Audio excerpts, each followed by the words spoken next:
ഇതര മതസ്ഥരായ ആളുകൾക്കും മതമില്ലാത്തവർക്കും സർവതന്ത്ര സ്വതന്ത്രമായി ജീവിക്കാൻ കഴിയുന്ന സാഹചര്യം ലോകത്ത് സമ്മാനിച്ച് സമാധാനത്തിന്റെ വെള്ളരിപ്രാവുകൾ പറക്കുന്നതിന് അറുതി വരുത്താൻ ശ്രമിക്കുന്ന എല്ലാ ദുഷ്ടശക്തികളെയും ആദർശം കൊണ്ട് തോൽപ്പിച്ച, കാലം കൊണ്ട് ചരിത്രം പഠിപ്പിച്ച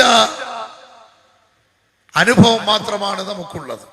നാം ധീരമായി ഈ വിഷയങ്ങളെ നേരിടും. നിയമപരമായി ഈ രാഷ്ട്രത്തിന്റെ ഭരണഘടനയ്ക്ക് കീഴിൽ നിന്നുകൊണ്ട്, ഈ രാജ്യത്തിന്റെ നിയമവും പാരമ്പര്യവും പാലിച്ചുകൊണ്ട് അവസാന ശ്വാസം വരെ പോരാടാൻ നമ്മളോട് സമാധാനത്തിന്റെ സന്ദേശം ഉയർത്തുന്ന ശൈഖുനാ സുൽത്താനുൽ ഉലമാ തവ്വലല്ലാഹു അംറഹു മഅ സിഹ്ഹതി വൽ ആഫിയ അടക്കമുള്ള റഈസുൽ ഉലമ അടക്കം